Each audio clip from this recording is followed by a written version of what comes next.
show up. So I'm going to start recording now. So Robbie, over to you. Thank you very much. All right. Give thanks, Sean, for asking me to do this at your first meeting. That's auspicious, and I'm honoured. I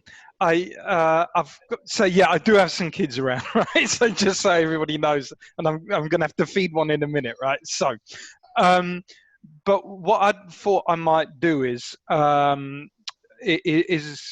do a little thing about the Cecil Rhodes statue in Oxford, because I think that brings together quite a lot of stuff. But I also think that people aren't quite aware of what Rhodes, not as a person, but as a kind of historical figure, represents in the academy, and the colonial hangovers that still remain in the academy, which we can actually get at and untangle if we kind of look around Rhodes a little bit. Yeah, so I wrote something called Beside the Rhodes Statue, and I'm going to talk a little bit about that today. So just as a way to get a conversation started, Sean, can I share a PowerPoint? Is that possible? It's enabled for you to share. Is it? Yeah. Awesome. Right. So let me share that. All right.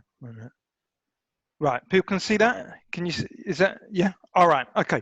So let me go back to 5 years ago when the thing kicked off. Well, no, was it more than 5 years ago? It was more than 5 years ago.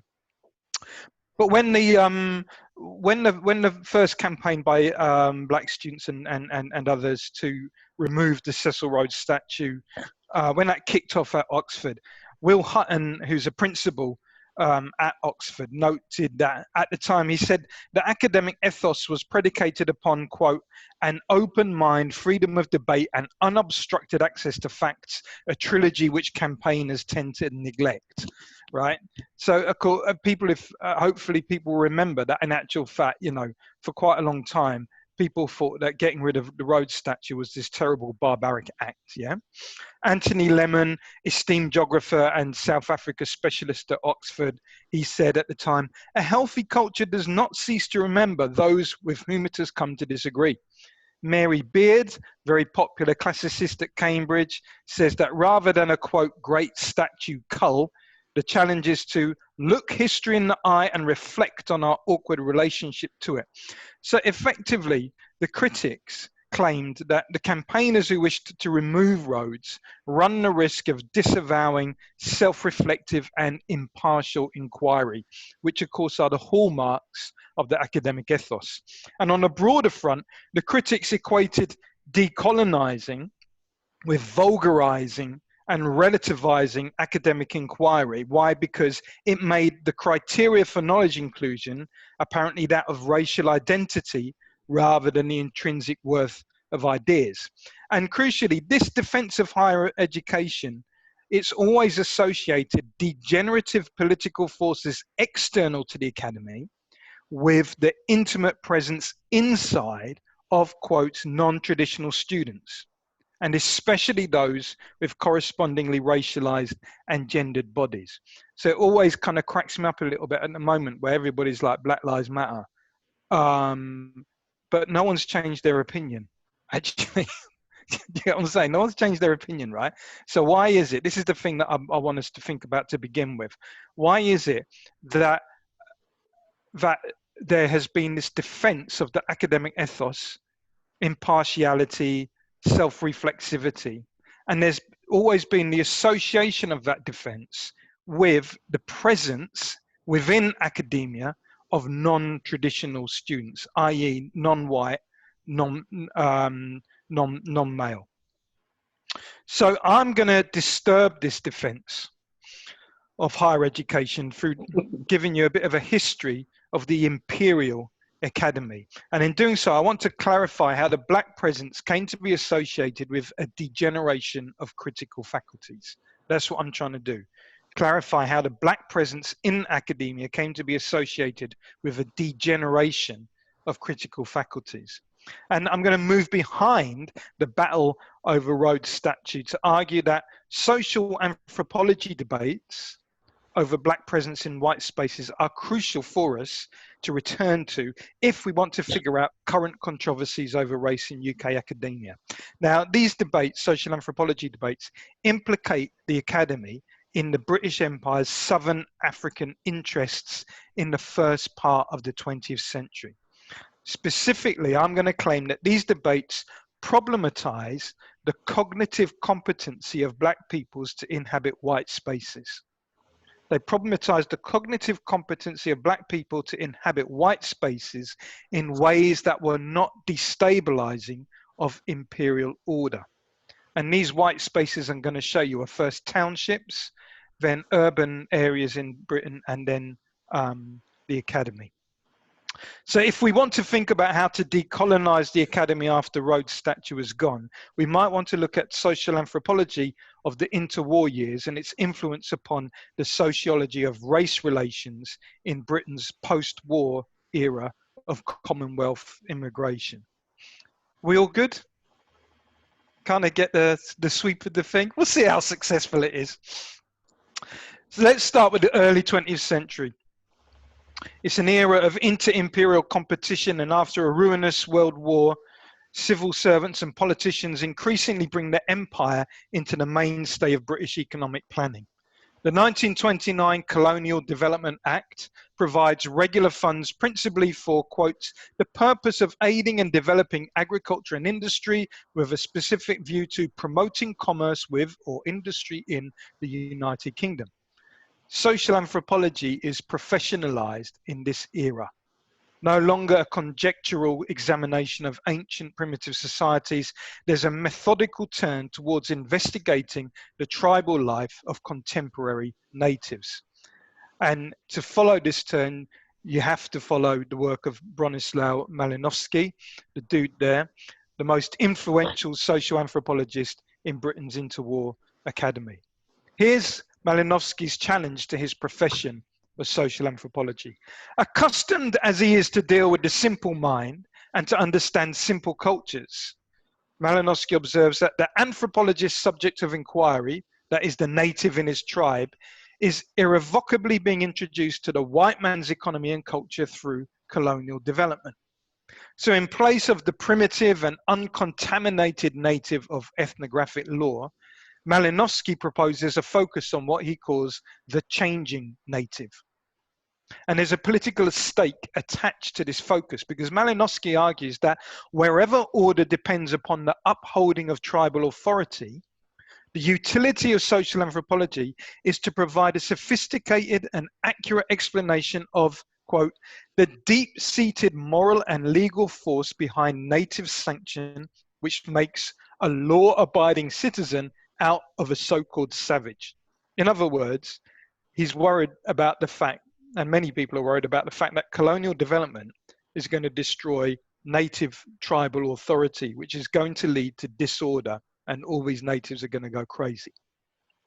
So speaking as a social anthropologist to the Colonial Development Project, this is what Malinowski warns. You cannot with impunity undo or subvert an old system of traditions, of morals or laws, and replace it by a ready-made new morality and sense of right. The result invariably will be what might be called black Bolshevism. Now, these fears are especially directed towards Southern Africa.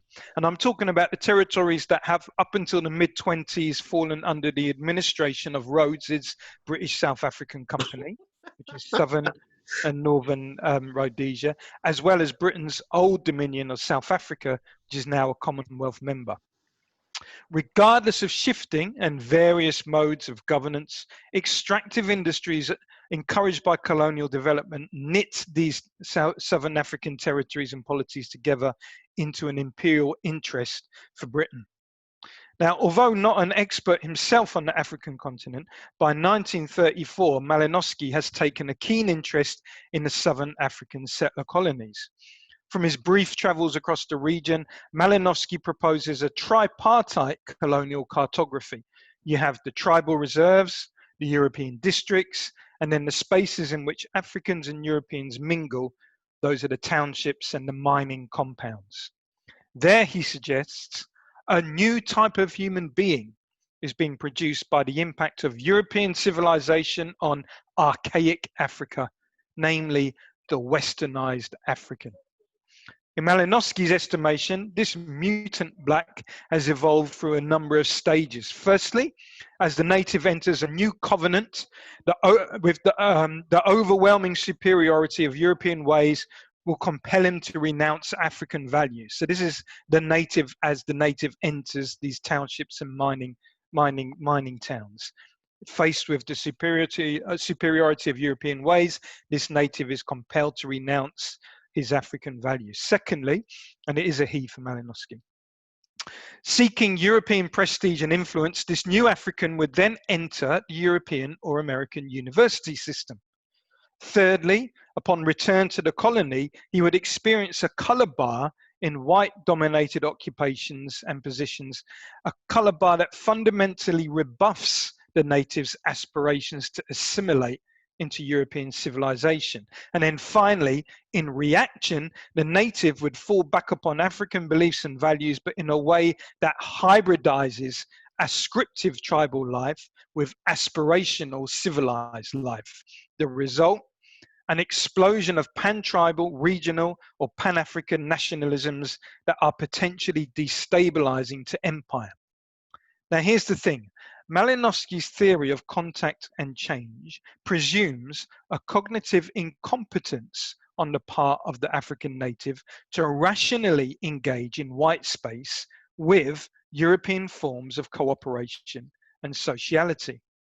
Why would he presume an incompetence for the African native to rationally engage with different forms of cooperation and sociality? Well, Charles Seligman, who's Malinowski's teacher, is known for his attempts to integrate psychology into social anthropology. Seligman is also, he's the guy who basically says that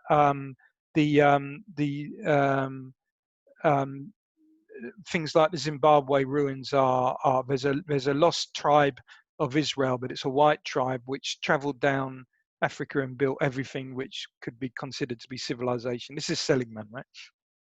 Anyway, but more importantly for us, Seligman is convinced that the division between the conscious and unconscious is, quotes, specially permeous in primitive people's psyches, leading to a far more instinctual temperament, resulting in sudden tempestuous fits of anger, suggestibility, and sexual liberty. That just sounded like all the scenes I saw on London, man, over the weekend when that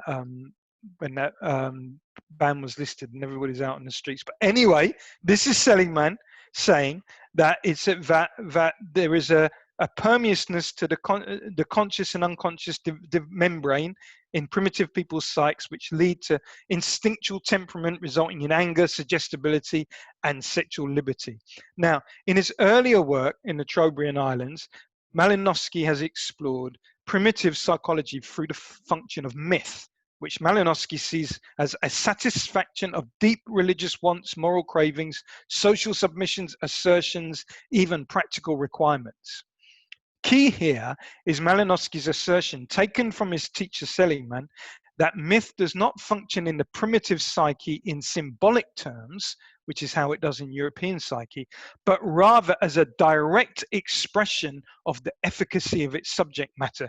Basically, to the primitive, myth is alive.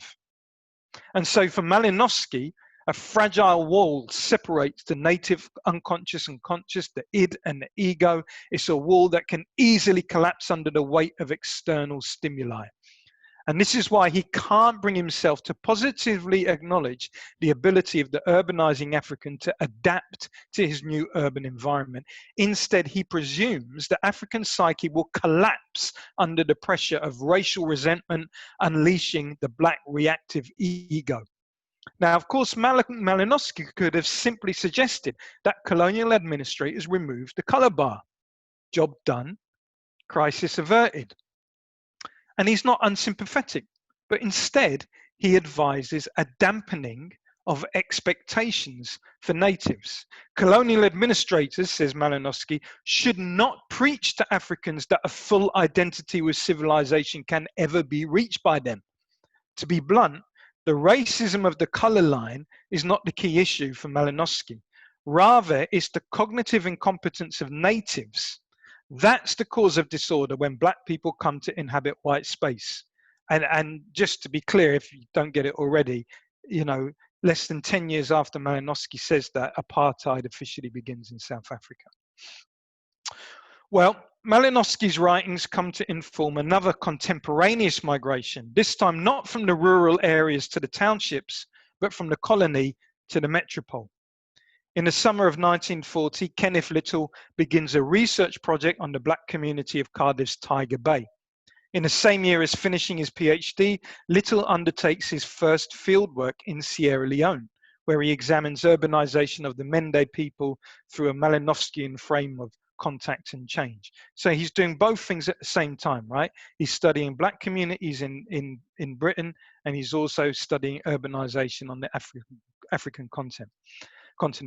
In 1949, Little becomes lead academic for Edinburgh University's New Social Sciences Research Unit. At Edinburgh, Little supports and or supervises a host of academics, including Jamaican Sidney Collins. Yeah, I can. Well, if you can do it by yourself, you don't need my help. Well, try it first, and then I'll step in. Yeah. So Little supports Jamaican Sidney Collins, Nigerian Eo Basitin Dem, who made key contributions to the study of Commonwealth citizens residing in Britain, and Edinburgh is a very important place for this.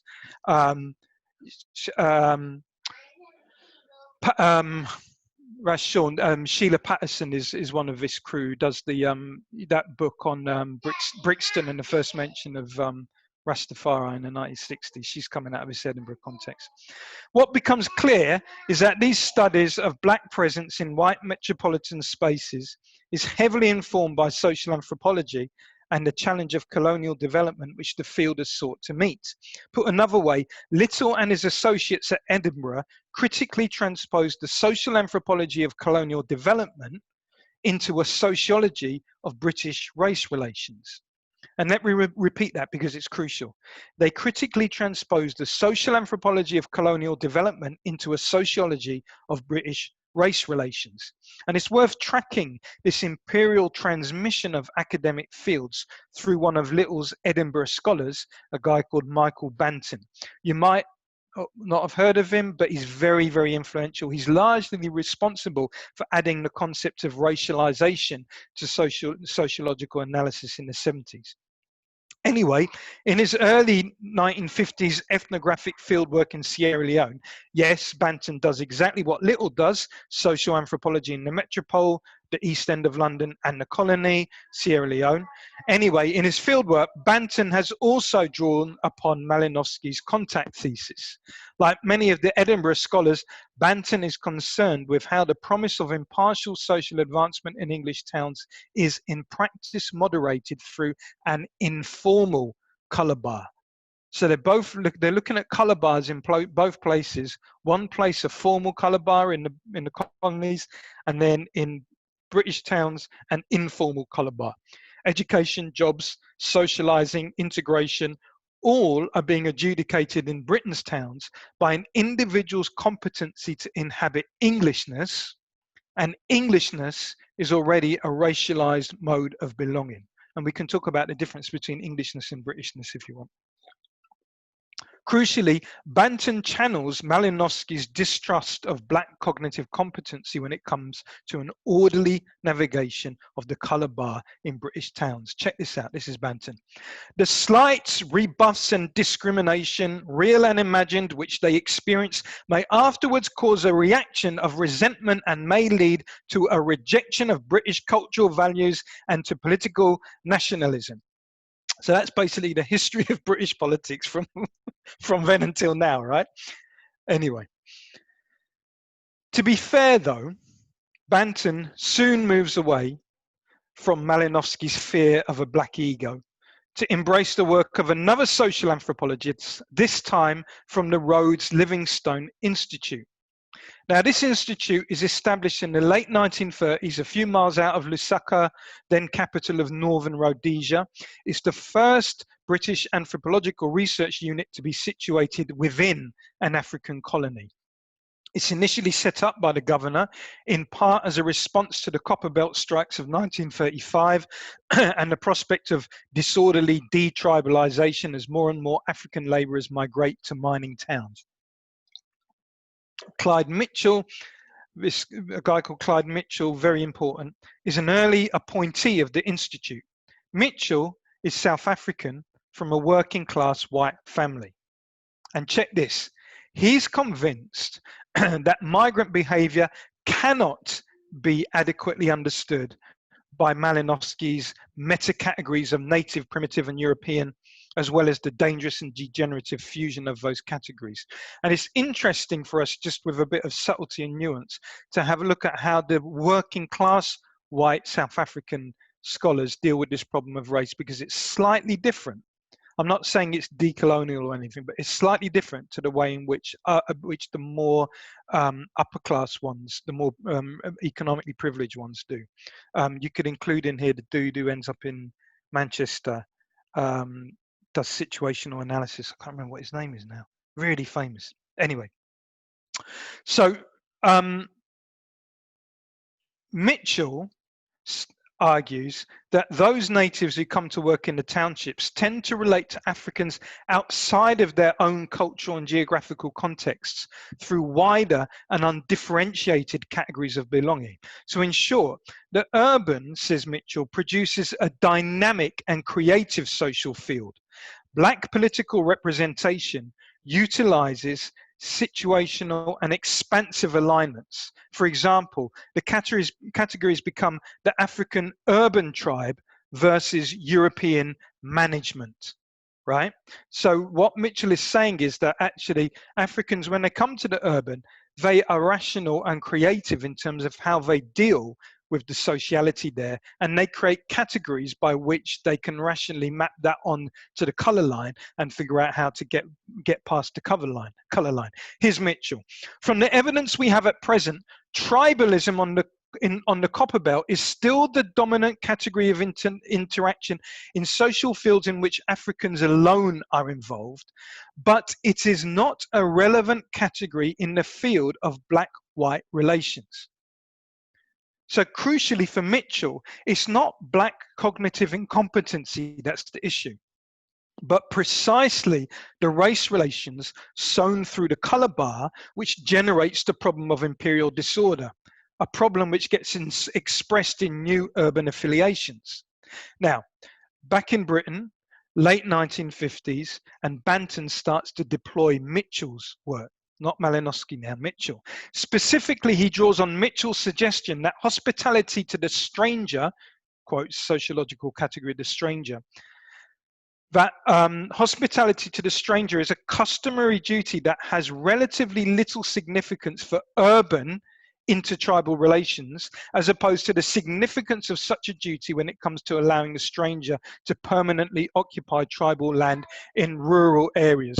Bye, baby. See you soon. No, leave him, man. I know, just give him a kiss there. So from Mitchell's distinction between the relative weightiness of rural and urban affiliations in the colonial context, the stranger holds much more weight in the rural areas than it does in the urban areas. Banton crafts a broader and abstracted rule. The category of the stranger determines social distance, but not all strangers are equal in all contexts. Some hold particular characteristics that mark their distance more than others. And Banton applies this abstracted rule to British societies. So in some situations, he explains, older racial apprehensions remain to imbue the black stranger with a special distance, such as black students inhabiting mixed-sex hostels. But in other situations, say in single-sex hostels, the colonial difference seems to be shrinking, says Banton. Banton wants to say that there's a mutability to the color bar, particular situations make the black body more of a disruptive stranger than in other situations. And that's fair enough.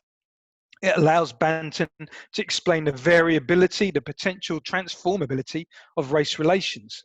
But there's a cost. When Mitchell situates his stranger explicitly within a colonial field of development, Banton decontextualizes the stranger in his analysis, thus leaving the colonial field behind. In short, he analogizes the Commonwealth citizen to a stranger, and he attenuates the empire to the nation. So let me put it this way. In place of cognitive incompetency, Banton proposes a total lack of cultural competency. The figure of the stranger is one, says Banton, quote, who is not only uncertain of the societal norms, he cannot read the signs. Seriously? What do you think they taught in colonial schooling? All about English culture. So Banton has replaced this idea of black cognitive incompetency with black cultural incompetency. And you have to think about the difference, if any. There is a difference, but the degree to which that difference makes, yeah? So let's stick with schooling, because after World War II, the university in Britain becomes the key site where the Commonwealth stranger starts to create havoc. In fact, post-war, the perceived location of the problem shifts to Oxbridge campuses. Civil servants and politicians in Britain begin to worry that resentment of the informal colour bar by resident black students might impact badly upon the integrity of the Commonwealth. This, after all, is the era of decolonisation. And these students coming from the colonies, after all, are potential leaders of the independent states.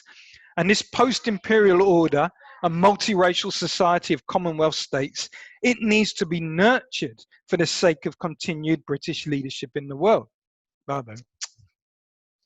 So lo and behold, echoing Malinowski and the early Banton, there's a distrust of the cognitive competency of these students. For instance, the Colonial Office warns in 1948 that these Commonwealth students, well, or to be more accurate, these colonial students from non-white colonies, are vulnerable to communist propaganda. Remember Black Bolshevism? They're vulnerable to communist propaganda due to the lack of corrective home and social influence that induces discernment in English students, right? So you could have 18-year-old English students who never left home, and the British government trusts them less to be snared by communism than grown-ass people in their 20s migrating from another country. You get what I'm saying? So Commonwealth students are sometimes even considered to be harbingers of black revenge. Take Dame Marjorie Perham, a writer on native administration on the continent, big BBC broadcaster, interwar, post-war lecturer and fellow at Oxford. She warns in Malinowskian logic that the psyches of African students in Britain are warped by the promise of, quotes, supreme racial compensation, which she deems to be sleeping with white women. Anyway, data gathered by the recently formed Institute of Race Relations testifies to the experience of Commonwealth students at Oxbridge. Jamaican Rhodes scholar Mervyn Morris, attending St. Edmund Hall, complains of his white peers constantly being surprised. You speak English very well. This is all in the kind of late 50s. Patricia Madu, a Trinidadian taking modern history at St. Anne's College, recounts the same. How long have you been speaking English? Sheila Kitzinger, one of Kenneth Little's Edinburgh Collective of Social Anthropology. Kitzinger also researches Black Commonwealth students at Oxbridge. They mentioned to her, Kitzinger, by the way, is very famous for doing childbirth, yeah, for promoting natural childbirth. But before that, she's a social anthropologist. Kitzinger's informants report that the relationship between black and white students would break down when the white partner becomes, quote, embarrassed by the Negro's self-consciousness. Embarrassed by the Negro's self-consciousness. Stuart Hall, the premier British intellectual of the 20th century, enters the academy in 1951 as a Jamaican youth to read an undergraduate degree in English at Merton College, Oxford. This is his reflection. I was conscious all the time that I was very, very different because of my race and colour. And in the discourses of Englishness, race and colour remain unspeakable silences. So I'm trying to say then that between Malinowski's fear of cognitive incompetency and Banton's description of cultural incompetency, Black Commonwealth students in the British Academy could never simply exist as students or intellectuals. They are potential purveyors of anarchy, future destroyers of the comity of Commonwealth nations. But here's the thing I want to impress upon you. It's easy for us to criticize Malinowski and Banton for their colonial logics. It's harder for us to accept that Negro self-consciousness might itself have explanatory power. Cue John Rex. Hold on, guys, 2 seconds. I just got to switch. Wait a minute.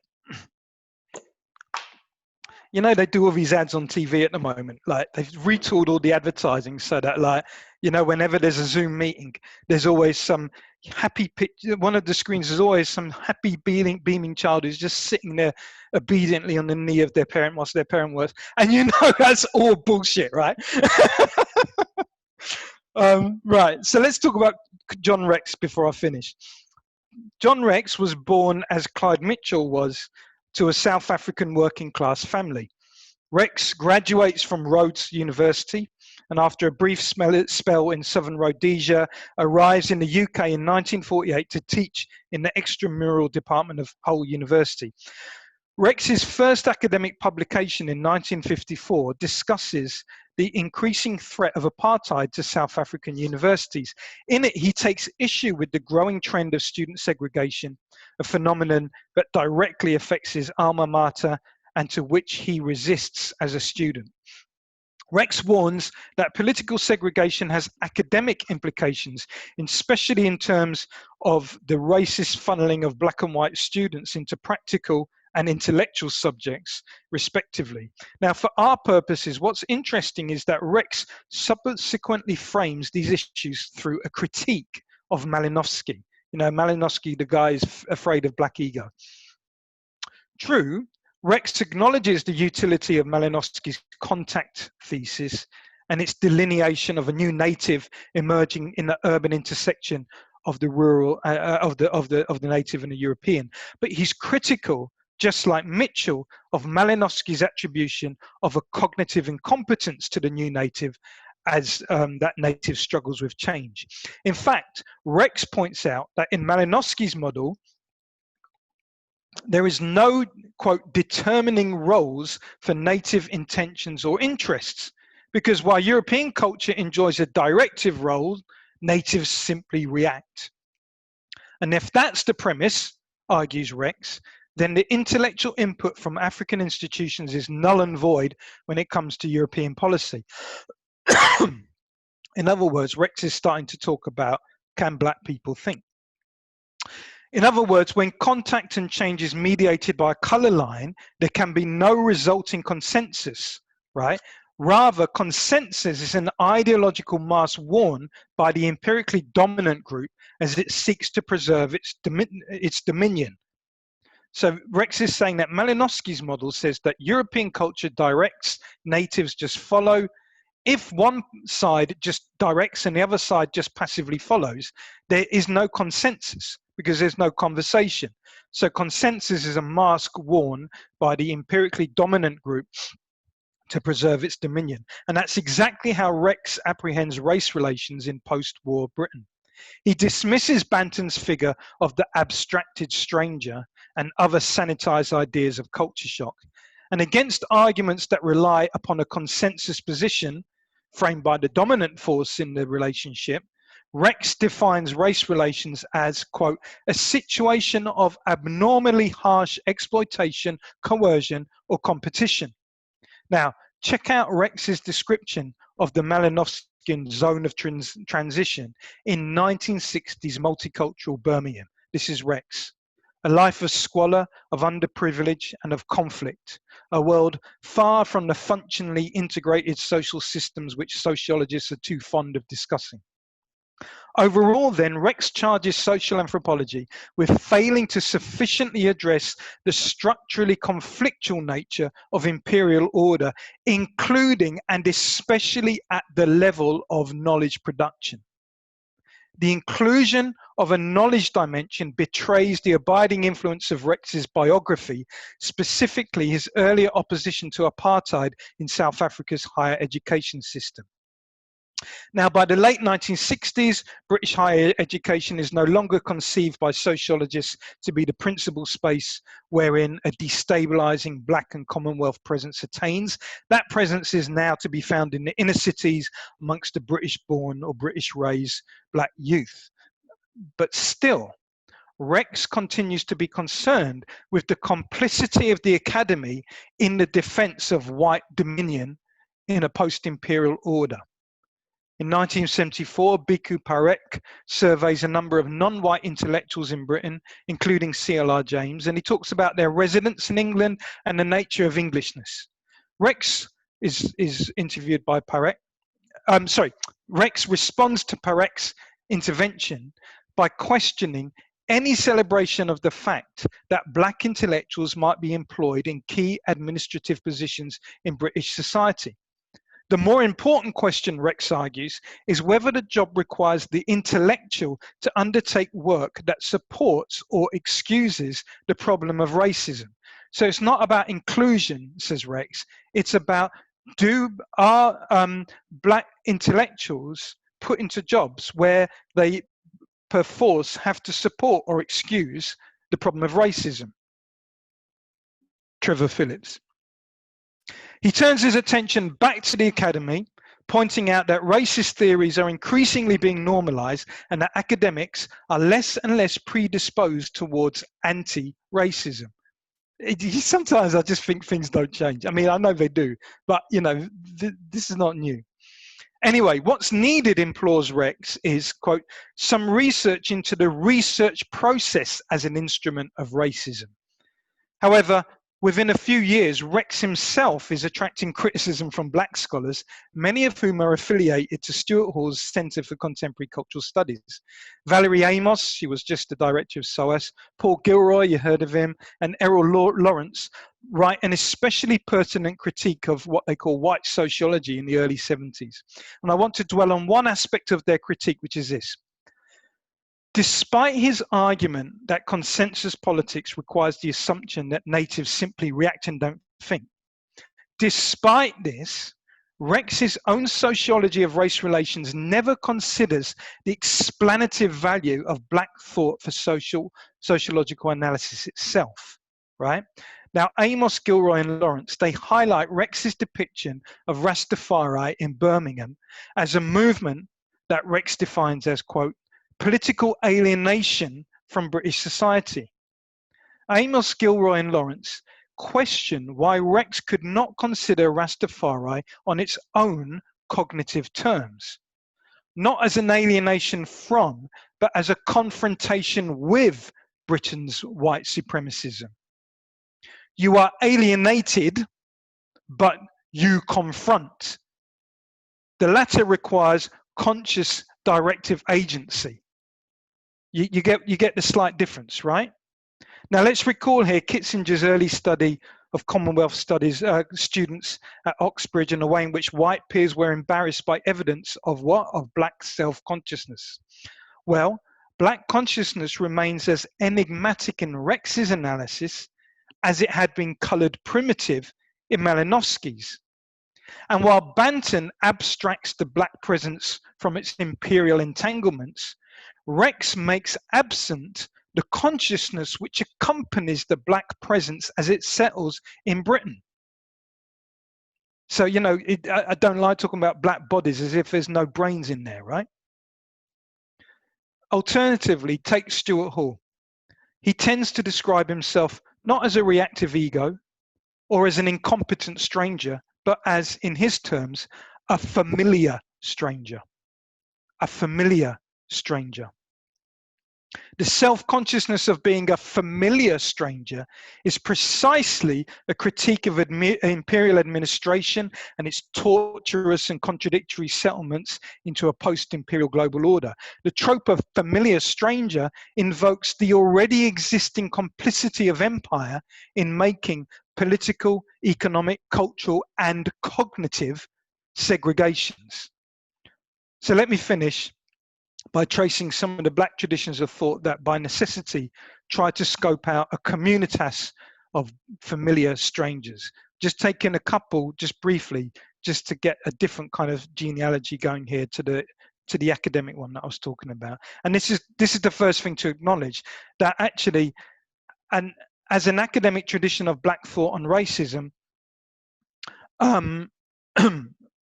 citizenship and empire, black thought on racism, citizenship and empire, it never galvanized in the British Academy until perhaps very recently.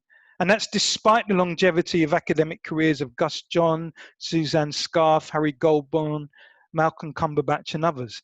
To me, that's a given, that absence in the academy, considering the deeply seated suspicion of black cognitive and cultural competency that took hold in academic spaces as much as any other white space. No surprise then that so many black scholars walk the line between community organizing and university teaching. Take, for instance, Devon Thomas, employed by Goldsmith College's Sociology and Anthropology Department in 1975, this is pre-Gilroy, working especially in the community studies section, and 6 years later, a member of the Brixton Defence Campaign assembled after the 1981 uprisings. Take also black journals, and here I mean, the politically black term, right? Which again existed on the edge of academia, never endorsed by or run within academia. 1959, Michael Banton provides the first article for the Institute of Race Relations journal, imaginatively titled Race. By the early 1970s, the context is increasingly shaped by black power, apartheid, third world liberation struggle, Rastafari. Sivanandan leads a palace coup at the IRR, the Institute of Race Relations, which eventuates in a much poorer but much more autonomous institution, and the revamping of its journal into an explicitly anti-imperial digest, Race and Class. Another breakaway group from the Institute of Race Relations comprised Darcus Howe, Farouk Dondi and Linton Kwesi Johnson. They published Race Today, the journal's tagline, "Voice of the Black Community in Britain," signalling its independence from academic ownership. Now, for sure, black tradition of thought on familiar strangers coalesced most intensively in community-based institutions and initiatives. There, black education on empire and its legacies were galvanized alongside and autonomous to the work of Stuart Hall, Sivanandam and others. From the early 70s, countless reasoning circles of Rastafari sharpened analyses of racism, colonialism, and black redemption. These were also on occasion political spaces. The United Black People's Improvement Organization even had its supporters in the House of Lords, it's true.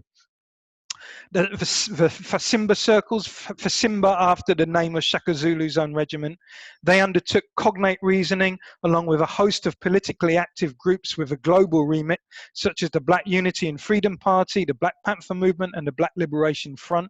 And some of these peeps from the earlies, they still write, teach and organize in a community setting. I'm thinking about the Pan-African Society Community Forum in Brixton. Additionally, we might want to think of Len Garrison's work in black community education, a contemporary of John Rex, but unlike Rex, Len wrote the first text on Rastafari in Britain to take the movement's claims and arguments seriously on its own terms. Len, with others, opened the Black Cultural Archives in 1981. It now enjoys its own building and exhibition space in Windrush Square. Indeed, the work of black intellectuals has often been focused on building institutional capacities that do not depend on the academy. John LaRose and Jessica Huntley, she's in the picture there standing up with Angela Davis sitting down. They became co-directors of the International Book Fairs of Radical Black and Third World Books, which ran from 1982 to 1995 for 13 years. LaRose also ran New Beacon Books. The Huntleys ran Bogle Louverture Press. So to conclude with a plea, Don't just fix your gaze on the people protesting in front of Rhodes' statue as if that vista is adequate. There's far more behind the statue that implicates the British Academy in Empire's Southern African interest. For most of the 20th century, socioanthropologists and sociologists struggled theoretically, ethically, and politically over the attribution of a destabilizing nature to Black presence, especially in terms of a cognitive and cultural incompetence to accommodate change. At one point, that political struggle was even had within the gates of Oxford's College and other academic institutions. That was the prime site at one point in the Cold War. In any case, that struggle was never intellectually resolved within the academy. That's the thing I just want to, that's the thing. You know, people can tweet Black Lives Matter from their university official account, but the struggle was never intellectually resolved within the academy. And now, after decades and generations of settlement, Black students exist in the academy primarily as domestic students, with those defined as Black African being currently the largest ethnic group of the total BME student population. That's true. In response to the dons of Oxford and Cambridge and their supporters who criticise Rhodes Must Fall and other decolonising campaigns, I want to say this. These campaigns do not so much introduce a vulgar identity politics into the academy as force us to recall the academy's complicity in race and empire. These campaigns compel us to retrieve Black traditions of thought on empire and its afterlives, traditions of thought on a communitas of familiar strangers. As our world changes from post-imperial to post-Commonwealth to post-EU to maybe post-COVID, might we want to consult the intellectual traditions of those who have long inhabited such changes? Thanks. Sorry I went over, Sean. I'm sure I did, man. I'm sorry.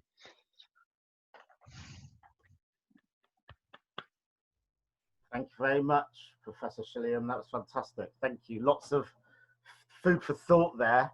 I'm going to stop the recording now. As I said before, it'd be good to have